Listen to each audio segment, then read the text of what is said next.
بسم اللہ الرحمن الرحیم۔ درود ہو محمد مصطفیٰ صلی اللہ علیہ وسلم اور ان کی آل پر۔ السلام علیکم یوٹیوب کے ناظرین، آپ دیکھ رہے ہیں ون پاتھ ٹی وی۔ ناظرین، آپ غیر دینی ویڈیو کو لائک، شیئر اور سبسکرائب کرتے ہیں جس میں کوئی خیر یا ثواب نہیں۔ اس دین کی ویڈیو کو لائک کریں اور اپنے دوستوں کو شیئر کریں۔ دین کی بات شیئر کرنا صدقہ جاریہ ہے۔ اللہ آپ سب کو اس کا اجر دنیا یا آخرت دونوں میں ضرور دے گا۔ اگر آپ نئے ہیں تو اس ون پاتھ ٹی وی چینل کو سبسکرائب کر دیں تاکہ آپ سب دین سے جڑے رہیں۔ اللہ آپ سب ناظرین کی دلی مراد پوری فرمائے، آمین۔ حضرات، پچھلے ویڈیو میں ہم نے ابراہیم علیہ السلام کا تعارف کرایا۔ اب اس ویڈیو میں ہم آپ کو قوم کی ستارہ پرستی اور قوم کی نصیحت کے لیے ابراہیم علیہ السلام کے بتوں سے بغاوت، آئیے شروع کرتے ہیں۔ بسم اللہ الرحمن الرحیم، شروع اللہ کے نام سے جو بڑا رحمان بڑا رحیم ہے۔ حضرت ابراہیم علیہ السلام کی قوم بت پرستی کے ساتھ ساتھ ستارہ پرستی بھی کرتی تھی، اور یہ عقیدہ تھا کہ انسانوں کی موت اور حیات، ان کی روزی، ان کا نفع نقصان، ان کی خوشحالی، ان کا کسالی اور زید اور کامیابی، دنیا کے تمام کارخانے کا نظم و نسق تارے اور ان کی حرکتوں کی تاثیر پر چل رہا ہے، اور یہ تاثیر ان کی ذاتی صفتوں میں سے ہے، اس لیے ان کی خوشنودی ضروری ہے اور یہ ان کی عبادت کے بنا ممکن نہیں ہے۔ ان کو ان کی صفتوں، جھوٹے معبودوں کی حقیقت کھول کر کے حق کے راستے کی طرف دعوت دی، اسی طرح ضروری سمجھا کہ ان کے جھوٹے باطل معبودوں کی بے ثباتی اور فنا کے منظر کو پیش کر کے اس حقیقت سے بھی آگاہ کر دیں کہ تمہاری یہ خیال بالکل غلط ہے کہ ان چمکتے ہوئے ستاروں، چاند اور سورج کو خدائی طاقت حاصل ہے۔ ہرگز نہیں، یہ بیکار کا خیال ہے اور باطل عقیدہ ہے۔ مگر یہ باطل پرست جبکہ اپنے خود کے گڑے ہوئے بتوں سے اتنے ڈرتے تھے کہ ان کو برا کہنا والے ہر وقت یہ سوچتے تھے کہ ان کی غضب میں آ کر تباہ و برباد ہو جائے گا، تو ایسا توہم پرستوں کے میں بلند ستاروں کی پوجا کے خلاف جذبہ پیدا کرنا کچھ آسان کام نہ تھا۔ اس لیے حضرت ابراہیم علیہ السلام نے ان کے دماغ کے مناسب ایک عجیب اور دلچسپ طریقہ بیان و اختیار کیا۔ ایک دن تاروں بھری رات تھی، ایک ستارہ خوب روشن تھا۔ حضرت ابراہیم علیہ السلام اس تارے کو دیکھ کر فرمانے لگے کہ یہ میرا رب ہے، اس لیے اگر ستاروں کا رب مان سکتے ہیں تو یہ ان میں سب سے ممتاز اور روشن ہے۔ لیکن جب وہ اپنے طے شدہ وقت پر نظر سے اوجھل ہو گیا، اس کو یہ مجال نہ ہوئی کہ ایک گھڑی اور رہنمائی کرا سکتا اور کائنات کے نظام سے ہٹ کر اپنے پوجنے والے کے لیے زیارت گاہ بنا رہتا۔ تب حضرت ابراہیم علیہ السلام نے فرمایا، میں چھپ جانے والوں کو پسند نہیں کرتا۔ یعنی جس چیز پر مجھ سے بھی زیادہ تبدیلیوں کا اثر پڑتا ہو اور جو جلدی جلدی ان اثرات کو قبول کر لیتا ہو، وہ میرا معبود کیوں ہو سکتا ہے؟ پھر نگاہیں اٹھائی تو دیکھا کہ چاند آب و تاب کے ساتھ سامنے موجود ہے۔ اس کو دیکھ کر فرمایا، یہ میرا رب ہے، اس لیے یہ خوب روشن اور اپنی ٹھنڈی روشنی کے ساری دنیا کو نور کا گڑھ بنائے ہوئے ہے۔ بس اگر تاروں کو رب بنانا ہی ہے تو اسی کو کیوں نہ بنایا جائے، کیونکہ یہی اس کا زیادہ حقدار نظر آتا ہے۔ پھر جب صبح کا وقت ہونے لگا تو چاند کے بھی ہلکے پڑ جانے اور چھپ جانے کا وقت آ پہنچا، اور جتنا ہی سورج کے طلوع ہونے کا وقت ہوتا گیا، چاند کا جسم دیکھنے والوں کی نظروں سے اوجھل ہونے لگا۔ تو یہ دیکھ کر حضرت ابراہیم نے ایک ایسا جملہ فرمایا جس سے چاند کی رب ہونے کی مناہی کے ساتھ ساتھ ایک اللہ کی ہستی کی طرف قوم کی توجہ اس خاموشی سے پھیر دی کہ قوم اس کا احساس نہ کر سکے، اور اس بات چیت کا ایک ہی مقصد ہے، یعنی صرف ایک اللہ پر ایمان لانا۔ وہ ان کے دلوں میں بغیر قصد و ارادے کے بیٹھ جائے، فرمانے لگے، اگر میرا سچا پالنے والا میری رہنمائی نہ کرتا تو میں ضرور گمراہوں میں سے ہو جاتا۔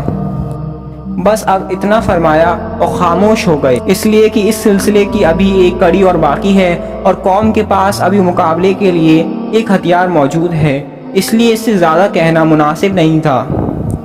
تاروں بھری رات ختم ہوئی، چمکتے ستارے اور چاند سب نظر سے اوجھل ہو گئے۔ کیوں؟ اس لیے کہ اب آفتاب عالمتاب کا رخنِ روشن سامنے آ رہا ہے۔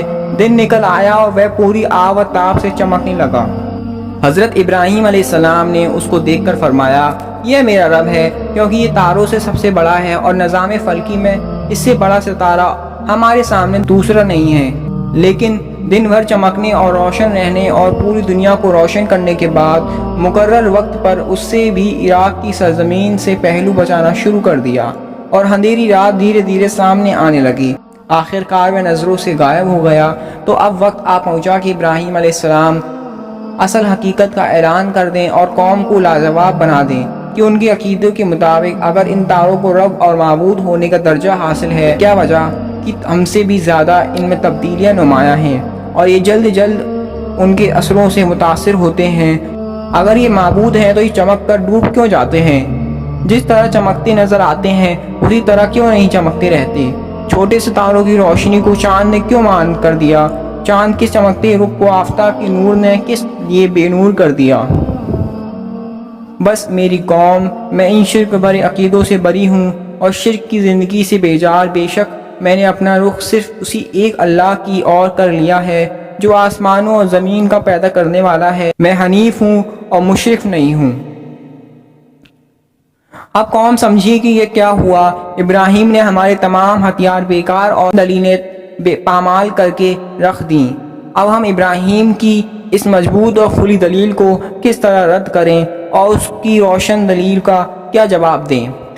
وہ اس کے لیے بالکل بے بس اور پست تھے۔ جب کوئی بس نہ چلا تو قائل ہونے اور حق کی آواز کو قبول کر لینے کے بجائے حضرت ابراہیم علیہ السلام سے جھگڑنے لگے اور اپنے جھوٹے معبودوں سے ڈرانے لگے کہ وہ تیری توہین کا تجھ سے ضرور بدلہ لے گا اور تجھ کو اس کی سزا بھگتنی پڑے گی۔ حضرت ابراہیم نے فرمایا، کیا تم مجھ سے جھگڑتے اور اپنے بتوں سے مجھ کو ڈراتے ہو، حالانکہ اللہ نے مجھ کو صحیح راستہ دکھا دیا ہے اور تمہارے پاس گمراہی کے سوا کچھ نہیں؟ مجھے تمہارے بتوں کی قطعی کوئی پرواہ نہیں، جو کچھ میرا رب چاہے گا وہی ہوگا۔ تمہارے بت کچھ نہیں کر سکتے، اور کیا تم کو ان باتوں سے کوئی نصیحت حاصل نہیں ہوتی؟ تم کو تو اللہ کی نافرمانی کرنے اور اس کے ساتھ بتوں کو شریک ٹھہرانے میں بھی کوئی ڈر نہیں ہوتا، اس لیے تمہارے پاس ایک دلیل بھی نہیں ہے اور مجھ سے یہ امید رکھتے ہو کہ ایک اللہ کو ماننے والا اور دنیا کے امن کا ذمہ دار ہو کر میں تمہارے بتوں سے ڈر جاؤں گا۔ کاش کہ تم سمجھتے کہ فسادی کون ہے اور کون ہے صلح پسند اور امن پسند۔ صحیح امن کی زندگی اسی کو حاصل ہے جو اللہ پر ایمان رکھتا اور شرک سے بیزار رہتا ہے اور وہی راستے پر ہے۔ بہرحال اللہ کی یہ شاندار حجت تھی جو حضرت ابراہیم علیہ السلام کی زبان سے بت پرستی کے خلاف ہدایت و تبلیغ کے بعد تارہ پرستی کے رد میں ظاہر فرمائی اور ان کی قوم کے مقابل میں ان کو روشن اور کھلی دلیلوں سے سربلندی عطا فرمائی۔ غرض ان تمام روشن اور کھلی دلیلوں کے بعد بھی جب قوم نے اسلام کی دعوت قبول نہ کی اور بت پرستی اور تارہ پرستی میں اسی طرح پڑی رہی، تو حضرت ابراہیم علیہ السلام نے ایک دن زمور کے سامنے جنگ کا اعلان کر دیا۔ میں تمہارے بتوں کے بارے میں ایک ایسی تدبیر کروں گا جو تم کو چت کر کے ہی چھوڑے گی۔ اس معاملے سے متعلق اصل صورتحال یہ ہے کہ جب ابراہیم علیہ السلام نے آزر اور قوم کے لوگوں کو ہر طرح بت پرستی کے عیبوں کو ظاہر کر کے اس سے باز رہنے کی کوشش کر لی اور ہر قسم کی نصیحتوں کے ذریعے ان کو یہ بتانے میں طاقت لگا دی کہ یہ بت نہ نفع پہنچا سکتے ہیں نہ نقصان، اور یہ کہ تمہارے کاہنوں اور پیشواؤں نے ان کے بارے میں تمہارے عقلوں پر خوف بٹھا دیا ہے کہ اگر ان کے انکاری ہو جاؤ گے تو یہ غضبناک ہو کر تم کو تباہ کر ڈالیں گے۔ یہ تو اپنی آئی ہوئی مصیبت کو بھی نہیں ٹال سکتے، مگر آزر اور قوم کے دلوں پر مطلق اثر نہ ہوا اور وہ اپنے دیوتاؤں کی خدائی طاقت عقیدے سے کسی طرح باز نہ آئے، بلکہ کاہنوں اور سرداروں نے ان کو زیادہ پکا کر دیا اور ابراہیم کی نصیحت پر کان دھرنے سے سختی کے ساتھ روک دیا۔ حضرت ابراہیم نے سوچا کہ مجھ کو شست و رشد و ہدایت کا ایسا پہلو اختیار کرنا چاہیے جس سے لوگ یہ دیکھ لیں کہ واقعی ہمارے بت صرف لکڑیاں اور پتھروں کی مورتیاں ہیں جو گونگی بھی ہیں، بہری بھی ہیں اور اندھی بھی، اور دلوں میں یقین بیٹھ جائے کہ جب تک ان کے بارے میں ہمارے کاہنوں اور سرداروں نے جو کچھ کہا تھا وہ بالکل غلط اور بے سر پیر کی بات تھی اور حضرت ابراہیم ہی کی سچی بات ہے اور میں ہی حق پر ہوں۔ اگر ایسی کوئی شکل بن گئی تو پھر میرے حق کی تبلیغ کے لیے آسان راہ نکل آئے گی۔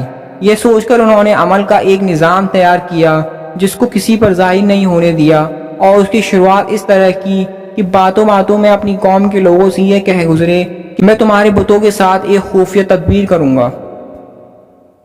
قوم کی نصیحت کے لیے بتوں سے بغاوت۔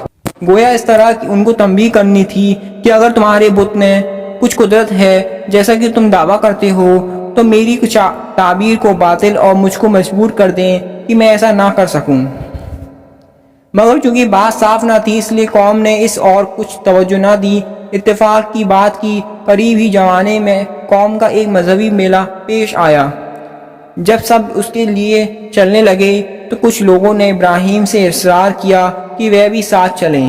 حضرت ابراہیم علیہ السلام نے پہلے تو انکار کیا، پھر جب اس طرف سے اصرار بڑھنے لگا ستاروں کی طرف نگاہ اٹھائی اور فرمانے لگے میں آج کچھ بیمار سا ہوں، کیونکہ ابراہیم کی قوم تارہ پرستی کی وجہ سے ستاروں میں کمال بھی تھا اور اعتقاد بھی، اس لیے اپنے عقیدے کے لحاظ سے وہ یہ سمجھے کہ ابراہیم کسی نحس ستارے کے برے اثر سے پھنسے ہوئے ہیں، اور یہ سوچ کر اور کسی تفصیل کو جانے بغیر ابراہیم کو چھوڑ کر میلہ چلے گئے۔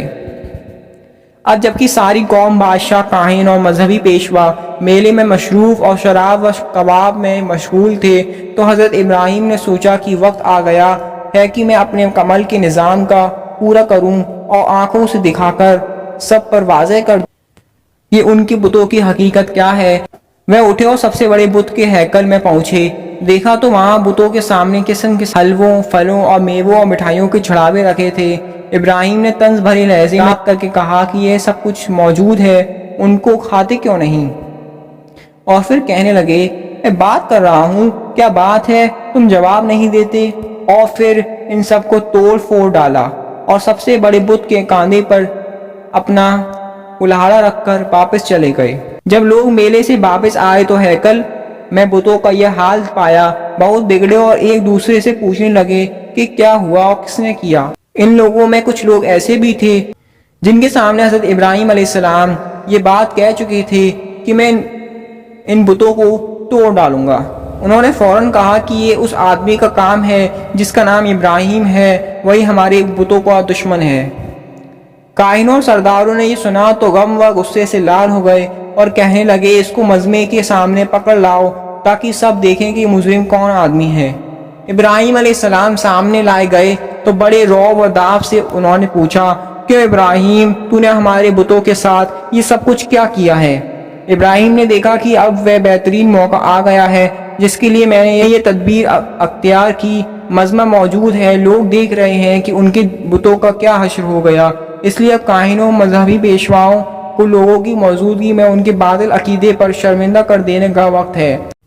تو عام لوگوں کو آنکھوں دیکھتے ہی معلوم ہو جائے کہ آج ان بتوں کی سے متعلق جو کچھ ہم سے کاہنوں اور پجاریوں نے کہا تھا یہ سب ان کا مکر و فریب تھا۔ مجھے ان سے کہنا چاہیے کہ یہ سب اس بڑے بت کی کارروائی کی ہے، اسے معلوم کرو۔ لا محالہ وہ یہی جواب دیں گے کہ کہیں بت بھی بولتے اور بات کرتے ہیں تب میرا مطلب حاصل ہے، اور پھر میں ان کے عقیدے کی پول لوگوں کے سامنے کھول کر صحیح عقیدے کی تلقین کر سکوں گا اور بتاؤں گا کہ کس طرح وہ باطل اور گمراہی میں مبتلا ہے۔ اس وقت ان کاہنوں اور پجاریوں کے ساتھ شرمندگی کے سوا کیا ہوگا؟ اس لیے حضرت ابراہیم نے جواب دیا۔ حضرت ابراہیم علیہ السلام نے کہا اس بڑے بت سے کیوں نہیں پوچھتے؟ ابراہیم علیہ السلام کی اس یقینی حجت اور دلیل کا کاہنوں اور پجاریوں کے پاس کیا جواب ہو سکتا تھا؟ وہ شرم سے ڈوبے ہوئے تھے، دلوں میں ذلیل و رسوا تھے اور سوچتے تھے کہ کیا جواب دیں۔ عام لوگ بھی آج سب کچھ سمجھ گئے اور انہوں نے اپنی آنکھوں سے یہ منظر دیکھ لیا جس کے لیے وہ تیار نہ تھے، یہاں تک کہ چھوٹے اور بڑے سبھی کو دل سے اقرار کرنا پڑا کہ ابراہیم علیہ السلام ظالم نہیں ہے، ظالم ہم خود ہیں کہ ایسے بے دلیل اور باطل عقیدے پر یقین رکھتے ہیں۔ تب شرم سے سر جھکا کر کہنے لگے ابراہیم تو خوب جانتا ہے کہ ان دیوتاؤں میں بولنے کی طاقت نہیں ہے، یہ تو بے زبان مورتیاں ہیں۔ اس طرح حضرت ابراہیم کی حجت و دلیل کامیاب ہوئی اور دشمنوں نے مان لیا کہ ظالم ہم ہی ہیں، اور ان کو تمام لوگوں کے سامنے زبان سے اقرار کرنا پڑا کہ ہماری یہ بت جواب دینے اور بولنے کی طاقت نہیں رکھتے، نفع و نقصان کا مالک ہونا دور کی بات ہے۔ تو اب ابراہیم علیہ السلام نے تھوڑے میں مگر جامع لفظوں میں ان کو نصیحت بھی کی اور ملامت بھی، اور بتایا کہ جب یہ بت نہ نفع پہنچا سکتے ہیں نہ نقصان، تو پھر یہ خدا اور معبود کیسے ہو سکتے ہیں؟ افسوس تم اتنا بھی نہیں سمجھتے یا عقل سے کام نہیں لیتے۔ فرمانے لگے، کیا تم اللہ تعالیٰ کو چھوڑ کر ان چیزوں کی پوجا کرتے ہو جو تم کو نہ کچھ نفع پہنچا سکتے ہیں اور نہ نقصان دے سکتے ہیں؟ تم پر افسوس ہے اور تمہاری ان جھوٹے معبودوں پر بھی جن کی تم اللہ کے سوا پوجتے ہو۔ کیا تم عقل سے کام نہیں لیتے؟ بس وہ سب ہلہ کر کے گرد جمع ہو گئے۔ ابراہیم نے کہا کہ جن بتوں کو ہاتھ سے گڑتے ہو انہی کو پھر پوجتے ہو، اور اصل یہ ہے کہ اللہ تعالیٰ ہی ہے تم کو پیدا کرنے والا۔ حضرت ابراہیم نے اس بات و نصیحت کا اثر یہ ہونا چاہیے تھا کہ تمام قوم اپنے باطل عقیدے سے توبہ کر کے صحیح دین کو اختیار کر لیتی اور ٹیڑھا راستہ چھوڑ کر سیدھے راستے پر چل پڑتی، لیکن دلوں پر ٹیڑھ، نفس کی سرکشی، گھمنڈی ذہنیت اور باطنی خواست و نیچ پن نے اس اور نہ آنے دیا، اور اس کے خلاف ان سب نے ابراہیم علیہ السلام کی عداوت اور دشمنی کا نعرہ بلند کر دیا اور ایک دوسرے سے کہنے لگے کہ اگر بتوں کی خوشنودی چاہتے ہو تو اس کو اس گستاخی اور مجرمانہ حرکت پر سخت سزا دو اور دیہقتی آگ میں جلا ڈالو تاکہ اس کو تبلیغ و دعوت کا قصہ ہی واقع ہو جائے۔ انشاءاللہ اگلے پارٹ میں ہم دیکھیں گے نمرود بادشاہ کو اسلام کی دعوت اور ابراہیم علیہ السلام کو سزا کے طور پر کیسے ان کی قوم نے انہیں آگ میں ڈالنے کی کوشش کی۔ اس ویڈیو کو لائک کر دیں، شیئر کریں اپنے دوستوں کے ساتھ۔ دین کی بات شیئر کرنا صدقہ جاریہ ہے، اللہ تعالیٰ آخرت میں آپ کو اس کی سزا ضرور دے گا۔ ناظرین، آپ اس چینل کو سبسکرائب کر دیں تاکہ آپ کو دین کی بات ملتی رہیں، آپ دین سے جڑے رہیں۔ اللہ تعالیٰ آپ سب کی دلی مراد پوری فرمائے۔